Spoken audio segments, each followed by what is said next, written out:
ప్రభువు నామమునకు మహిమ కలుగునుగాక. ఈ ఉదయకాలము మీకందరికీ వందనాలు తెలియచేస్తున్నాను. ఈ దినము మిమ్మలను బలపరచు దేవుని మాట. నేను నీకు మొరపెట్టగా నీవు నన్ను స్వస్థపరచితివి. కీర్తనలు 30వ కీర్తన 2వ చరణము. నేను నీకు మొరపెట్టగా నీవు నన్ను స్వస్థపరిచావయ్యా అని ఈ మాటలు దావీదు భక్తుడు పలకడం మనం చూస్తున్నాం. మన దేవుడు మనలను స్వస్థపరిచేవారు, ఆరోగ్యమును అనుగ్రహించేవారు.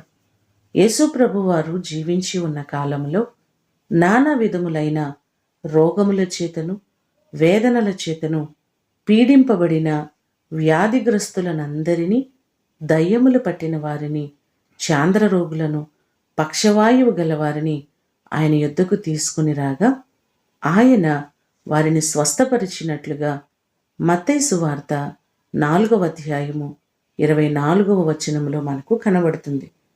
ఆయన ఎలాంటి వారినైనా బాగు చేసేవారు. మీకున్నటువంటి ఎట్టి బలహీనతలనైనా స్వస్థపరిచే దేవుడు. మనము దేవునికి మొరపెట్టినట్లయితే ఆయన సంపూర్ణమైన విడుదలను మనకు అనుగ్రహిస్తారు. ఈ మాటలు వింటున్న మీకందరికీ దేవుడు సంపూర్ణమైన ఆరోగ్యమును అనుగ్రహించి ఆయన మీకు స్వస్థతను కలుగు చేయునుగాక. ప్రార్థన చేసుకుందాం. పరలోకమందున్న మా తండ్రి, మీ పాదములకు వందనాలు, స్తోత్రాలు. మీరు మమ్మలను స్వస్థపరిచేవారు. ఎన్నో మారులు మేము బలహీనులుగా ఉండగా నీ సన్నిధిలో ప్రార్థించిన ప్రతిసారి మీరు మమ్మలను బాగు చేస్తూనే వచ్చారు ప్రభువా. ఇంకనూ సంపూర్ణమైన స్వస్థత మాకందరికీ మీరు కలుగు చేయండి. మా ప్రియులెల్లరినీ జ్ఞాపకం చేసుకోండి. ఎవరు ఏ బలహీనతల చేత బాధపడుతున్నారో వారికి స్వస్థతను అనుగ్రహించండి. హాస్పిటల్లో ఎంతోమంది వ్యాధిగ్రస్తులు బలహీనులుగా ఉండి, అనారోగ్యముల్లో ఉండి, ఐసీయూలో ఉండి బాధపడుతున్న వారు ఉన్నారు. ప్రతి వారిని మీరు కనికరించి సంపూర్ణమైన స్వస్థత, విడుదల మీరు అనుగ్రహించండి.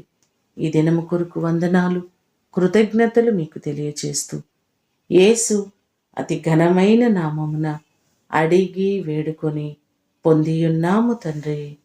ఆమేన్. దేవుడు మిమ్ములను దీవించునుగాక.